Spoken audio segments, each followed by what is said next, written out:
रात खामोशी से भारी थी, ऐसी खामोशी जो कानों पर तब तक दबाव डालती है जब तक कि आपकी अपनी धड़कन भी बहुत तेज न लगने लगे।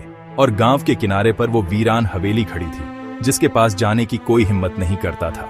बेलों और परछाइयों से ढका एक विशाल खंडहर, एक ऐसी जगह जिसके बारे में आग के पास बैठकर कहानियों में फुसफुसाया जाता था, जहां बच्चों को डराकर कहना मनवाया जाता था, क्योंकि वे कहते थे उसके अंदर एक चुड़ैल रहती थी जिसके बाल जमीन पर लगते थे और पैर पीछे की ओर मुड़े हुए थे। एक शापित औरत जिसे जिंदगी में धोखा मिला और जो मरने के बाद कभी न खत्म होने वाली भूख से बंधी थी। और हालांकि गांव वाले कसम खाते थे कि उन्होंने उसका पीला चेहरा खिड़कियों में देखा है या दीवारों के पार से उसके सिसकने की आवाज सुनी है, सूरज ढलने के बाद कोई भी अंदर नहीं जाता था, जब तक कि एक तूफानी शाम शहर से आए 4 बेपरवाह दोस्त घमंड और अंधविश्वासी गांव वालों से ज्यादा बहादुर साबित होने की इच्छा से भरे हुए सिर्फ टॉर्च और झूठी बहादुरी के सहारे उस हवेली की ओर बढ़ चले, उन बूढ़ों की चेतावनियों पर हंसते हुए जो अपना सिर हिला रहे थे और प्रार्थनाएं बुदबुदा रहे थे।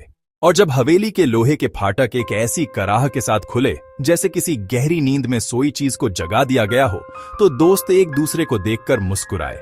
हालांकि उनकी आंखों में बेचैनी की एक झलक थी, क्योंकि अंदर की हवा बाहर के तूफान से भी ज्यादा ठंडी थी और सड़ते हुए मांस और गीली मिट्टी जैसी बदबू से भरी हुई थी।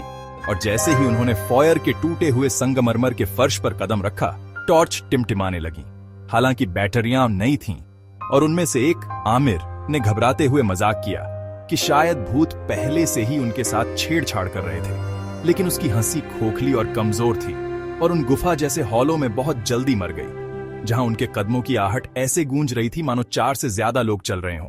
उखड़ती दीवारों पर परछाइयां अजीब तरह से लंबी खींच रही थीं और कभी कभी नजर के ठीक कोने पर ऐसा लगता था कि कोई और साया उनके साथ चल रहा है, जो उनके सिर घुमाते ही अंधेरे में गायब हो जाता था। फिर भी वे आगे बढ़ते रहे, उस चौड़ी सीढ़ी पर चढ़ते हुए जिसकी रेलिंग धूल और किसी गहरी चीज से चिकनी थी, सूखे खून की तरह चिपचिपी। और जब वे ऊपर के गलियारे में पहुंचे तो दरवाजे आधे खुले थे, जिनसे फटे हुए पर्दों की झलक दिख रही थी जो बिना हवा के हिल रहे थे, और तस्वीरों की चित्रित आंखें टॉर्च की रोशनी में गीली चमकती हुई लग रही थीं। और रोने की एक धीमी आवाज, नरम, टूटी हुई, जैसे कोई औरत अपने हाथों में मुंह छिपाकर रो रही हो, हॉल में धीरे धीरे गूंजी, जिसने उन्हें वहीं रोक दिया।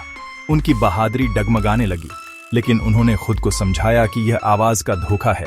शायद कोई जानवर, शायद तूफान, कुछ भी हो सकता है, सिवाय उसके जो गांव वाले दावा करते थे, जब तक कि दूर कोने पर एक दरवाजा अपने आप चरमराकर खुल नहीं गया और रोना बंद हो गया। उसकी जगह पायल के छनकने की जानी पहचानी आवाज ने ले ली, जो धीरे धीरे जानबूझकर अंदर के अंधेरे से करीब आ रही थी। और दोस्त वहीं जम गए, उनके शरीर का हर बाल खड़ा हो गया। और हालांकि वे भागना चाहते थे, उनके पैर उन्हें आगे ले जा रहे थे, जैसे कि अनदेखी डोरियों से खींचे जा रहे हों। उस कमरे में जहां टूटी हुई छत से चांदनी छन रही थी, एक सफेद साये को रोशन कर रही थी, जो उनकी तरफ पीठ करके खड़ा था। उसके बाल अविश्वसनीय रूप से लंबे थे, जो काली नदियों की तरह फर्श पर फैले हुए थे। और जैसे ही वह मुड़ी, टॉर्च जोर से टिमटिमाई और फिर उन्हें लगभग अंधेरे में डुबो दिया। और उस धुंधली रोशनी में उन्होंने उसका चेहरा देखा, हड्डी जैसा पीला। उसकी आंखें खोखले गड्ढे थीं, जो रोशनी को अपने अंदर खींचती हुई लग रही थीं। उसका मुंह एक असंभव मुस्कान में खींच गया, जिसमें इतने नुकीले दांत थे जो किसी इंसान के नहीं हो सकते थे। और उसके पैर, जब उन्होंने उन पर ध्यान दिया, तो पीछे की ओर मुड़े हुए थे, फिर भी पायल की छनकती आवाज के साथ उनकी ओर बढ़ रहे थे, जो सीधे उनकी खोपड़ी के अंदर गूंजती हुई लग रही थी। और दोस्तों में से एक, करीम, चीखा और अपनी टॉर्च गिरा दी। अंधाधुंध पीछे हटता हुआ दीवार से जा टकराया, लेकिन चुड़ैल आंख की गति से भी तेज चली। उसके बाल जीवित लताओं की तरह झपटे, उसके गले में लिपटकर उसे परछाइयों में खींच लिया, जहां उसकी चीख दब गई। पीछे सिर्फ एक गीली, चीरने वाली आवाज रह गई, जिसे सुनकर बाकियों को उबकाई आ गई। और जब उसकी गिरी हुई टॉर्च की रोशनी वापस टिमटिमाने लगी, तो करीम जा चुका था। पीछे सिर्फ एक गहरे तरल का धब्बा बचा था, जो अपनी मर्जी से हिलता हुआ लग रहा था। टूटी हुई टाइलों पर धीरे धीरे रेंग रहा था और बचे हुए तीनों पर दहशत हावी हो गई, जो गलियारे की ओर भागे। लेकिन घर अब वैसा नहीं था जैसा उन्हें याद था। सीढ़ियां गायब हो चुकी थीं, उनकी जगह अंतहीन घुमावदार गलियारों ने ले ली थी, जो एक दूसरे में वापस मिल जाते थे। हर मोड़ उन्हें उस दम घोंटने वाले अंधेरे में और गहरा ले जा रहा था, जहां फुसफुसाहटें उनका पीछा कर रही थीं। फुसफुसाहटें जो तब तक तेज होती गईं, जब तक उन्हें एहसास नहीं हुआ कि आवाज एक नहीं बल्कि कई हैं। सैकड़ों एक दूसरे के ऊपर रिहाई के लिए गुहार लगा रही हैं, रो रही हैं, भीख मांग रही हैं। और जैसे ही वे उस भूल भुलैया में लड़खड़ाए, चुड़ैल की हंसी उन आवाजों के ऊपर उठी, तीखी और मजाक उड़ाती हुई एक साथ हर दिशा से गूंज रही थी। और हालांकि उन्होंने एक दूसरे को पकड़ने की कोशिश की, एक एक करके परछाइयों ने उन्हें अलग कर दिया, उन्हें चीखते हुए अनदेखे कमरों में खींच लिया, जब तक कि केवल आमिर नहीं बचा। अंधाधुंध भागता हुआ उसकी छाती जल रही थी, उसका गला सिसकियों से छिल गया था, जब तक कि उसने खुद को वापस फॉयर में नहीं पाया।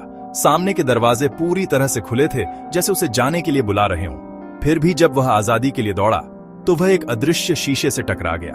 दरवाजा बाहर के तूफान को दिखाने वाली एक खिड़की के अलावा कुछ नहीं था, और उस शीशे के प्रतिबिंब में उसने खुद को नहीं बल्कि अपनी जगह पर खड़ी चुड़ैल को देखा। उसका चेहरा उसके चेहरे से कुछ इंच दूर, उसके बाल उसके कंधों पर फैले हुए, उसकी मुस्कान इतनी चौड़ी कि उसका चेहरा दो हिस्सों में बंट जाए। तुम मुझ पर हंसने आए थे, अब तुम मेरे साथ रहोगे। और जैसे ही उसकी टॉर्च आखिरी बार बुझी, हवेली एक बार फिर खामोश हो गई, जब तक कि अगली रात गांव वालों ने कसम नहीं खाई कि उन्होंने अंदर न केवल औरत के रोने की आवाज सुनी, बल्कि नौजवानों की घबराई हुई चीखें भी सुनी, जो उस शापित घर की दीवारों में हमेशा के लिए गूंज रही थीं।